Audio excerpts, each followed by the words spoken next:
Welcome to the Banker Lamp. Please enjoy the video. You start by checking that your Motorola supports widgets and the apps are installed. Once done, long press any empty home screen area to open the widgets menu. Make sure you use the system or compatible launcher.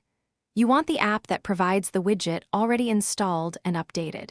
If an app has multiple widget sizes, note the sizes before placement. This gets you into the widget picker so you can choose the right widget and proceed to place it quickly and accurately.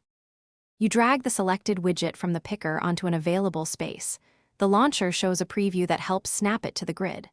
Once placed, long press the widget to reveal resize handles and set an exact 1x2 or 2x2 footprint so it fits your layout.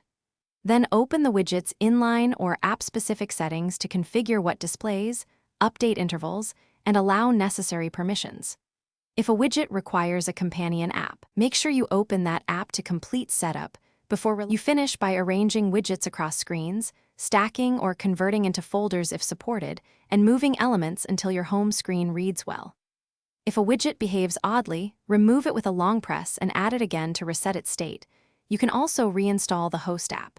If widgets fail to update, clear the app cache, check app permissions, and disable battery optimization for that app, then reboot your Motorola. These steps solve most sync and display problems quickly and reliably.